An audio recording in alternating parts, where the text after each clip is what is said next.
Hello everyone, how are you all? I hope you guys are doing well. Welcome back to our channel. And guys, हम आज discuss करेंगे another 10 questions आपके UGC net exam के लिए। ठीक है, ये क्वेश्चंस आपके पेपर 1 के लिए बेनिफिशियल प्रूव होंगे। आज जो क्वेश्चंस हम डिस्कस करने वाले हैं आपके एग्ज़ाम पॉइंट ऑफ व्यू के अकॉर्डिंग बहुत ही ज़्यादा इंपॉर्टेंट क्वेश्चंस हैं, तो इसलिए वीडियो को विदाउट स्किप किए लास्ट तक ज़रूर देखें ताकि आपसे कोई भी इम्पॉर्टेंट क्वेश्चन मिस ना हो। और अगर अभी तक आपने हमारे चैनल को सब्सक्राइब नहीं किया है या आप हमारे चैनल पर नए हैं तो ऐसे ही इम्पॉर्टेंट क्वेश्चंस के लिए, बेस्ट प्रिपरेशन के लिए आपके यूजीसी नेट एग्ज़ाम की चैनल को सब्सक्राइब करना बिल्कुल ना भूलें। साथ ही साथ बेल आइकन को भी प्रेस करें ताकि हम अपनी जब भी कोई न्यू वीडियो अपलोड करें तो उसका नोटिफिकेशन सबसे पहले आप तक पहुँच सके। सो गाइज, आज हम जो 10 क्वेश्चंस डिस्कस करने वाले हैं, कल हमने जो 10 क्वेश्चंस डिस्कस किए थे वो भी आपके पेपर 1 के ही क्वेश्चन थे। प्रीवियस ईयर PYQ क्वेश्चंस थे, वहीं से हम आपके आगे के 10 क्वेश्चंस को यहाँ डिस्कस करेंगे। यहाँ पर हमारे 5 क्वेश्चंस पैसेज बेस्ड होंगे और 5 क्वेश्चंस आपके मीडिया एंड अदर टॉपिक से रिलेटेड रहेंगे। तो सबसे पहले अगर हम बात करें पैसेज के क्वेश्चंस को सॉल्व करने के लिए तो क्या करना होता है। देखिए, टाइमिंग का बहुत ज़्यादा शॉर्टेज रहता है, इसलिए अगर हम पहले पैसेज को रीड करेंगे फिर क्वेश्चंस को रीड करेंगे फिर हमें फिर से पैसेज रीड करना पड़ेगा, ये थोड़ा टाइम टेकन हो जाता है। इसलिए मैं आपको एक सजेशन देती हूँ कि जब भी आप पैसेज वाले क्वेश्चंस को सॉल्व किया करें तो आप सब पैसेज को रीड ना करके सबसे पहले क्या करेंगे, क्वेश्चंस को एक बार रीड कर लेंगे, सारे क्वेश्चंस को एक बार में। ठीक है, तो देखते हैं हम। जो हमारा फर्स्ट क्वेश्चन है वो है आपका the time cycles of the system of nature follow their own, यानी कि जो टाइम साइकिल है नेचर के सिस्टम की वो अपना क्या फॉलो करता है, पाथ, रिदम, प्रोसेस या फिर साइकिल। ठीक है, माइंड में रख लीजिए क्वेश्चन, सिस्टम ऑफ नेचर क्या फॉलो करता है, पाथ, रिदम, प्रोसेस या साइकिल। नेक्स्ट क्वेश्चन देखेंगे, the view seen by a passenger looking out of the window of an aircraft, जो व्यू पैसेंजर के द्वारा देखा गया जब वो विंडो एयरक्राफ्ट की विंडो से बाहर देख रहा था तो will be affected by the, तो वो किससे अफेक्ट हुआ, प्रोसेस से, पैटर्न से, स्केल से या फिर रिदम से। अब आप खुद समझ जाएंगे, जब भी आपको कहीं पैसेंजर दिखाई देगा तो वहीं पर मार्क कर लोगे और यहाँ से हमें आंसर हम यहाँ पर टिक कर देंगे। नेक्स्ट है आपका फिजिकल ज्योग्राफी। ठीक है, physical geography studies the result of the interaction between man and nature in order to, जो फिजिकल ज्योग्राफी होती है आपकी वो स्टडी करती है मैन और नेचर के बीच में जो इंट्रैक्शन होती है, जो अंतःक्रिया होती है उसको। ठीक है, उसका रिजल्ट है ये फिजिकल ज्योग्राफी। तो जब आपको पैसेज में कहीं फिजिकल ज्योग्राफी दिखे, इंटरेक्शन दिखे मैन और नेचर के बीच में, वहाँ आप अंडरलाइन कर लेंगे और फिर आप वहाँ से ईजिली आंसर को टिक कर सकते हैं। नेक्स्ट क्वेश्चन है, geography pattern studies the variation observe in a phenomena at. अब ज्योग्राफी में जो पैटर्न स्टडी होती है, ठीक है, जो पैटर्न होते हैं वो क्या करते हैं, स्टडी करते हैं वेरिएशन को जो कि ऑब्जर्व होता है किसी भी एक फेनोमेना में। तो वो आपका कैसे होता है, पर्टिकुलर स्केल पर होता है, किसी भी स्केल पर होता है या फिर हर स्केल पर होता है या फिर मोस्ट स्केल पर होता है। ठीक है, फिर है आपका the alignment of land mass with other elements can be seen by a passenger on a flight. अब अलाइनमेंट ऑफ लैंड मास आप पकड़ लीजिए वर्ड, जब आपको पैसेज में देखें वहीं तुरंत अंडरलाइन करेंगे। यहाँ पर ऑप्शंस हैं global scale, continental scale, local scale and time scale. So guys, ये हमारे 5 क्वेश्चंस थे जो कि हमने पैसेज से लिए थे। अब हम एक बार पैसेज को रीड करते हैं और इन 5 क्वेश्चंस के आंसर्स वहाँ से सर्च करने की कोशिश करते हैं। ठीक है, तो अब क्वेश्चंस एक बार रीड कर लिए, माइंड में है। अब स्टार्ट करेंगे अपने पैसेज को रीड करना। तो geography seeks to understand the physical and human organisation of the surface of the earth. तो इस लाइन में तो कोई क्वेश्चन है ही नहीं हमारा, लीव करेंगे, आगे बढ़ेंगे। In the field of geography interrelated themes are frequently seen, these are scale, pattern and process. यहाँ पर थोड़ा सा हम अंडरलाइन कर लेते हैं कि इंटर रिलेटेड हमें क्या दिखाई दे रही है, थीम्स दिखाई दे रहे हैं, क्योंकि हमारे ऑप्शंस में स्केल, पैटर्न और प्रोसेस था। अब हम बात करेंगे स्केल की। Scale is defined as as the level of structure on organization at which a phenomenon is studied. Scale क्या है, तो स्केल को यहाँ पर डिफाइन किया गया है किसी भी स्ट्रक्चर का वो लेवल ऑर्गेनाइजेशन पर जिस पे कि किसी भी फेनोमेना को स्टडी किया जाता है। फिर दूसरी बात पैटर्न की गई है। पैटर्न क्या है, तो पैटर्न जो है उसको डिफाइन किया है वेरिएशन की तरह। तो देखिए वेरिएशन हमने यहाँ पर पढ़ा था, याद रखेंगे आप, क्वेश्चन में आपसे कहाँ एक जगह पूछा था वेरिएशन का, ठीक है। तो पैटर्न जो है वो डिफाइंड होता है वेरिएशन की तरह, ऑब्जर्व्ड होता है एक फेनोमेनन में, study at a particular scale, जो कि आपका एक पर्टिकुलर स्केल पर स्टडी किया जाता है। ये क्वेश्चन था, आंसर आपको मिल गया होगा, है ना। आगे बढ़ेंगे।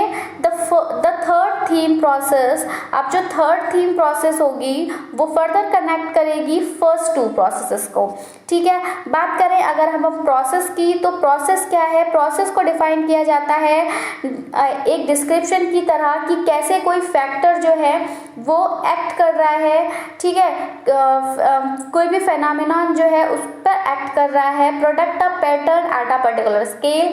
फॉर इंस्टेंस अगर हम बात करें, अब देखिए यहाँ पर आपका नेक्स्ट क्वेश्चन भी आ गया कि when a passenger on an aircraft, पूछा गया था आपसे क्वेश्चन कि जब कोई पैसेंजर किसी भी एयरक्राफ्ट की विंडो से बाहर देखता है तो the view changes according to the scale, तो जो व्यू है वो कैसे चेंज होता है, किसके अकॉर्डिंग, स्केल के अकॉर्डिंग चेंज होता है, ठीक है। 2 क्वेश्चन हमने फाइंड आउट कर लिए। नेक्स्ट है आपका at the global scale when the aircraft maintains its height, global scale पे जब एयरक्राफ्ट मेंटेन कर लेता है अपनी हाइट को, he can see the chunks of cloud in all there pattern, तो the sun or the moon as per the time. When the aircraft loses a little height, passengers can see the land and water masses and their different colors and the shape of land masses, ठीक है। यहाँ से भी हमारे questions नहीं है। आगे देखेंगे एट द कॉन्टिनेंटल स्केल। अब देखिए कॉन्टिनेंटल स्केल तो आपने ऑप्शन में देखा था, तो ऑप्शंस को भी थोड़ा माइंड में रखना होता है। यहाँ हम क्या करेंगे, आप तुरंत यहाँ पर अंडरलाइन कर लीजिए कि कॉन्टिनेंटल स्केल पर हमने कुछ देखा था। तो the passenger can see the shapes of the land features, यहाँ पर क्या करते हैं पैसेंजर जो लैंड के फीचर्स होते हैं उनका शेप देख सकते हैं, and how they are distributed, और उनको कैसे डिस्ट्रीब्यूट किया गया है ये देखेंगे।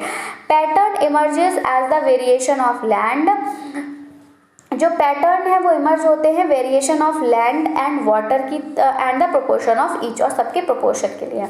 लुकिंग केयरफुली अगर देखें तो passengers can note how each land mass aligns, carefully अगर नोट करें तो पैसेंजर जो है वो नोट करते हैं कि कैसे लैंड मास है वो अलाइंस, यहाँ पर ये वाला क्वेश्चन भी शायद अलाइंस वर्ड भी मैंने पढ़ा था, तो ये भी आपके क्वेश्चन से ही है कि each land mass aligns with the others and how each mountain bear the science of the process through which it emerge, ठीक है। आगे बढ़ेंगे और अपना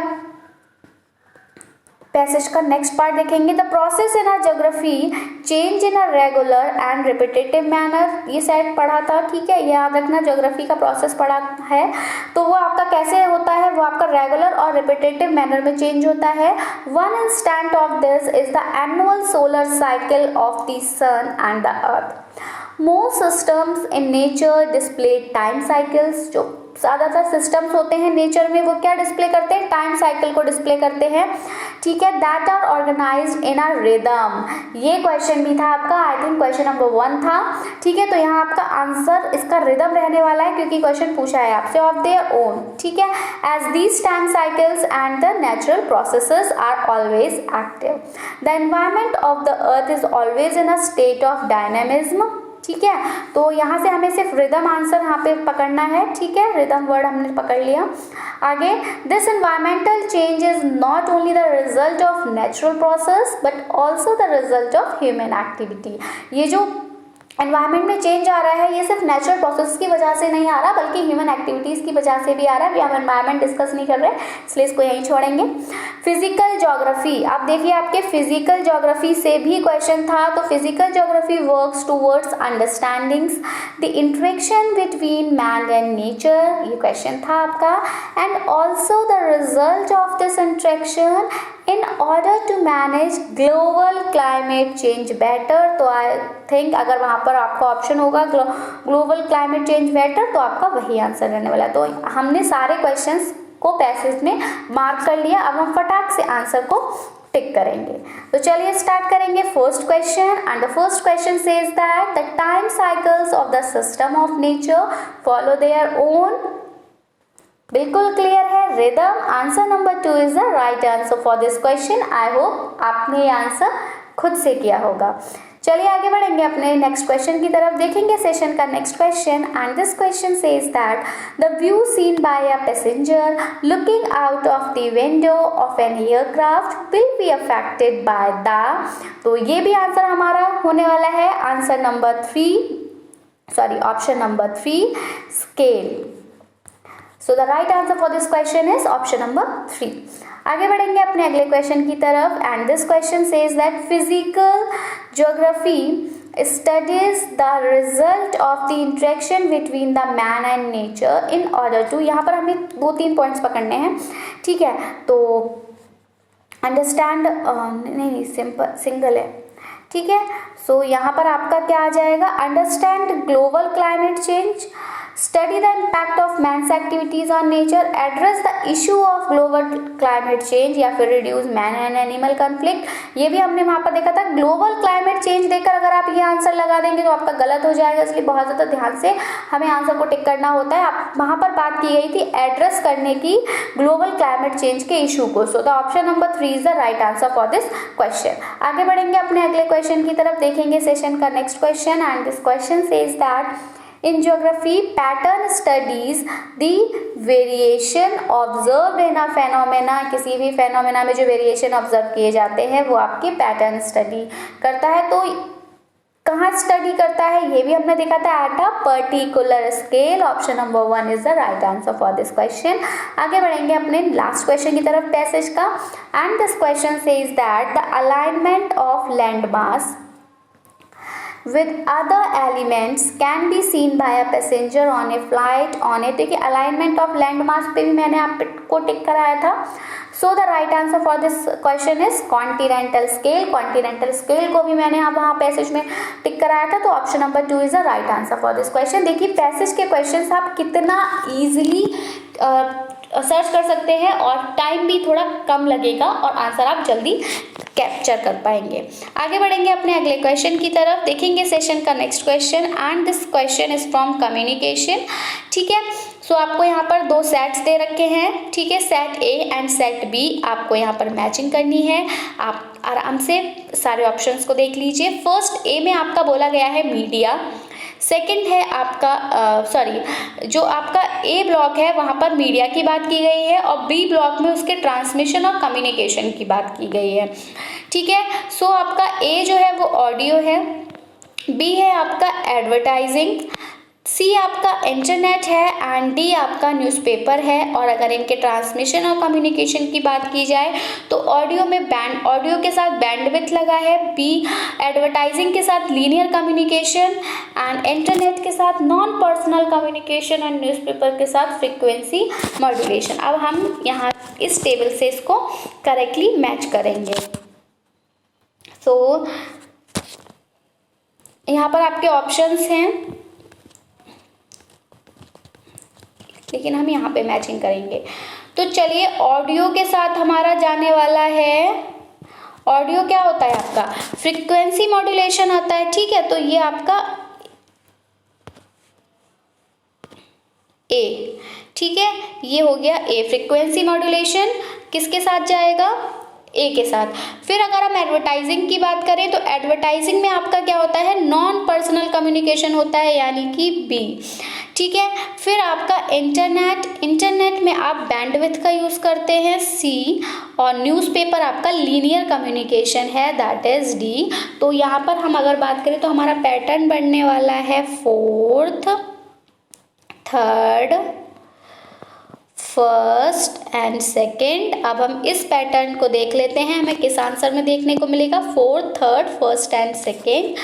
तो 4th, 3rd, 1st and 2nd। तो देखिए पहले वाले में सबसे पहले 3rd आ गया, गलत कर देते हैं इसको, ये ऑप्शन नहीं होगा। फोर्थ होना है पहले वाले में, तो फोर्थ हमें कहाँ दिख रहा है? ऑप्शन नंबर 3 में दिख रहा है। फिर थर्ड भी है, फर्स्ट भी है, सेकंड भी है, so option number 3 is the right answer for this question. ऐसे क्वेश्चंस को बहुत आराम से, बहुत कूल माइंड रख के इसको सॉल्व करें, क्योंकि यहाँ थोड़ा मिस्टेक हो जाता है। आगे बढ़ेंगे अपने अगले क्वेश्चन की तरफ, देखेंगे सेशन का next question, and this question says that when subjects and predicate of both the premises, जब दोनों ही premises के जो subject और predicate होंगे are the same, वो same होंगे but they differ in quality only, लेकिन वो सिर्फ quality में differ कर रहे होंगे, तो उनको क्या कहा जाएगा? क्या contradictories कहा जाएगा, या फिर कंट्रेरीज कहा जाएगा, सब ऑल्टर्न कहा जाएगा, या सब सुपर ऑल्टर्न कहा जाएगा? तो कॉन्ट्रेडिक्टरीज नहीं होगा, सब ऑल्टर्न नहीं होगा, एंड सुपर ऑल्टर्न भी नहीं होगा। ये आपका क्या है? कॉन्ट्रेरीज है, क्योंकि यहाँ पर जो आपके सब्जेक्ट और प्रेडिकेट हैं वो सेम तो हैं, लेकिन वो क्वालिटी में डिफर कर रहे हैं, इसलिए कॉन्ट्रेरी है। So option number 2 is the right answer for this question. आगे बढ़ेंगे अपने अगले क्वेश्चन की तरफ, देखेंगे सेशन का नेक्स्ट क्वेश्चन। ये क्वेश्चन आपका मैथ से है, ठीक है। तो यहाँ पे पूछा है आपसे कि which of the following fraction, यहाँ पर जो फ्रैक्शंस आपको दे रखे हैं इनमें से कौन सा जो फ्रैक्शन है the result of the sum of an integer and its reciprocal. Reciprocal क्या होता है? उल्टा हो जाना, मतलब मान लीजिए आपका 1/2 है, अगर मैं कहूँ आप इसका रेसिप्रोकल कर दीजिए तो आपका 2 हो जाएगा, 2/1, ठीक है। तो यहाँ पर कौन सा फ्रैक्शन जो है वो सम है किसी ऑफ एन इंटीजर, एक इंटीजर का और उसके रेसिप्रोकल का? So option number 2 is the right answer for this question. 26/5 जो है वो आपका सम है एक इंटीजर का और उसके रेसिप्रोकल का।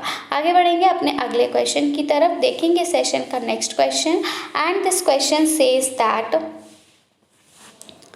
mass media do not have predetermined functions for everyone and people use them the way they like. This is a suggestive of the fact that, यहाँ पर आपसे पूछा है कि जो मास मीडिया है, ठीक है, वो क्या है? प्री डिटरमाइंड फंक्शन नहीं है सभी के लिए, बल्कि पीपल इसका यूज़ करते हैं अब जिस तरह से वो चाहे उस तरह से।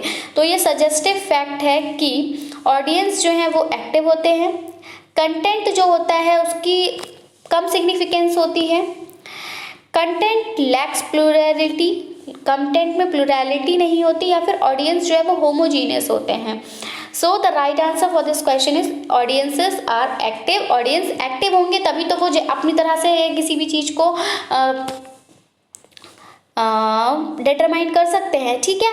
तो ऑडियंस यहाँ पर एक्टिव है आपके। नेक्स्ट है आपका क्वेश्चन नंबर 20 और ये हमारे आज के सेशन का लास्ट क्वेश्चन है। And this question says that if propositions all republics are grateful, अगर proposition all republics are grateful जो है उसको सही माना जाए तो इनमें से कौन सा प्रोपोजिशन है वो जो कि गलत होगा, ठीक है।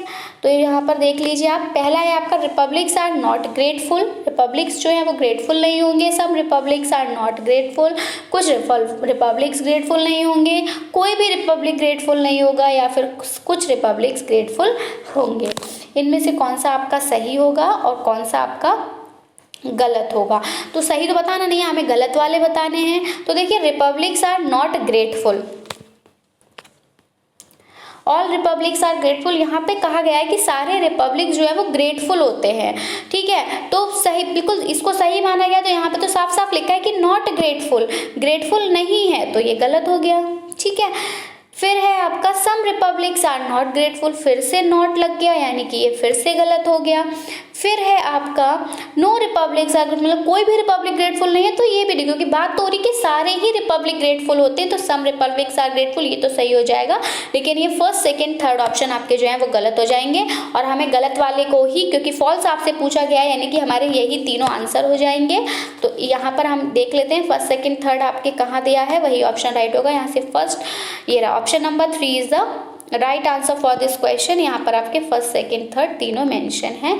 आई होप आपको वीडियो पसंद आया होगा। वीडियो पसंद आया हो तो प्लीज़ इसको लाइक करें, साथ ही साथ अपने फ्रेंड्स में इसको शेयर करें ताकि उनको भी इसका बेनिफिट मिल सके। So that's it from my side. I'll be coming back with some new important questions. Till then, take care and bye-bye. Thanks for watching. Thanks. Have a nice day.